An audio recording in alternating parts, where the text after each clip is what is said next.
Southern California counties assessing the damage after the region's strongest earthquake in 20 years. There have been more than 100 aftershocks throughout the area. Now scientists are warning about the possibility of an even bigger quake. CBS News correspondent Carter Evans reports from Ridgecrest, California, near the epicenter. The 6.4 magnitude quake in Ridgecrest sent items flying off the shelves at local businesses, and broken bottles littered the floor of this liquor store. Everything that was on the shelves came crashing down. The wine, all I heard was just, and it just fell. Home security cameras caught the shaking that also caused roads to crack. This house went up in flames. We have multiple injuries. We've had 2 house fires.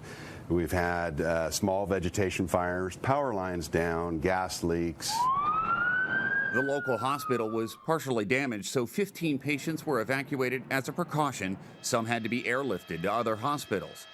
Wait, what's going on? Are you serious? First earthquake. Tremors were felt even more than 100 miles away at our Los Angeles station, KCBS, and dozens of aftershocks were felt in the region. I was on camera this morning when a strong one came through. Roll, someone roll, roll, roll, roll. Back in Ridgecrest, Mayor Peggy Breeden says they're concerned about more potential damage. You've declared a state of emergency. What does that do for the city? It allows us to seek services from all the entities, both state and federal, that can help us with the cleanup.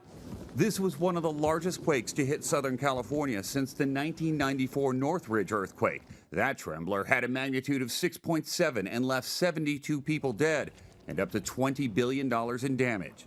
Caltech seismologist Lucy Jones says the area should expect aftershocks to continue for some time. There is about a 1 in 20 chance that this location will be having an even bigger earthquake within the next few days.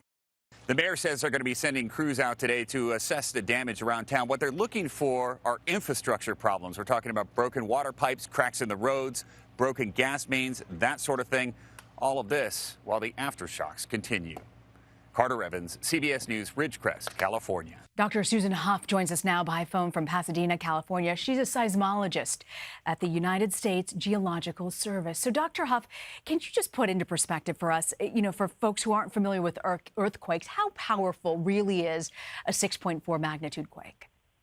6.4 is a powerful earthquake, as evidenced by the fact that people felt it all the way to Ventura and well into Los Angeles County.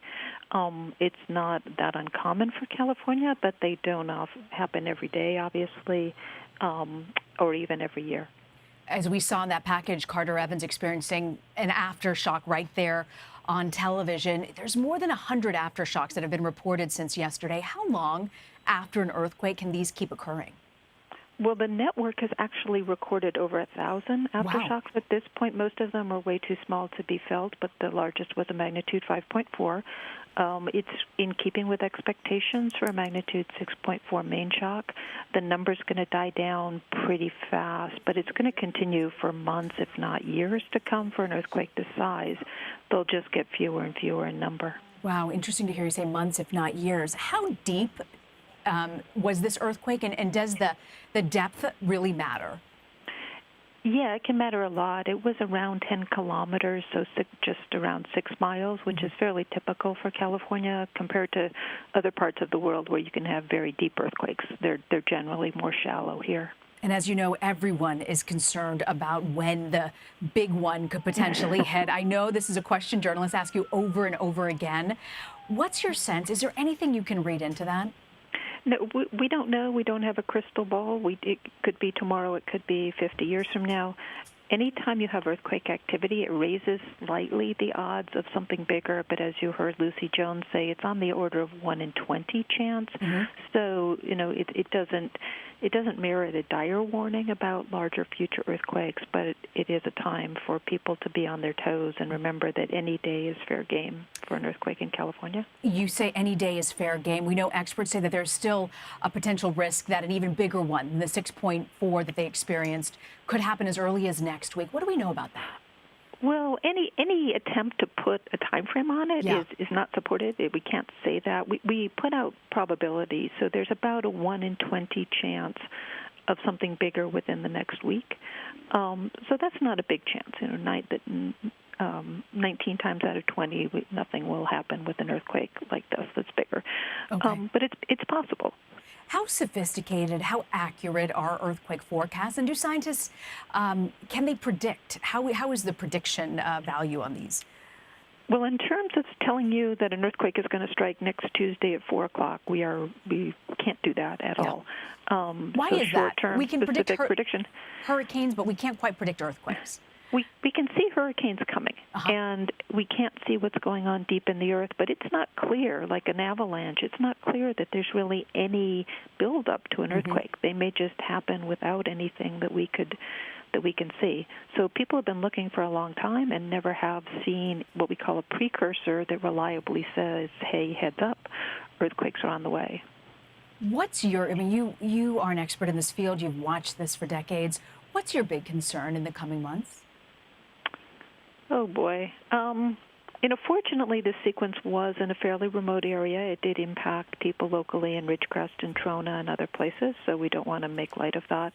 But it obviously was a very different setting from the 1994 Northridge earthquake, for example, which was in an urban area.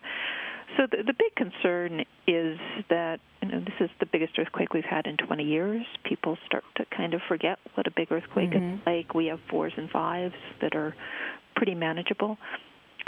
So people may be forgetting to have bottled water on hand and all the stuff they know they should do, but maybe haven't. And sooner or later, it's been a quiet century in California in terms of big earthquakes on the San Andreas, really since 1906. And that's going to end sooner or later. Yeah. And that's going to be a different ball game than anyone alive today has seen before. Dr. Susan Huff, thank you so much for joining us. Oh, you're welcome. Thank you.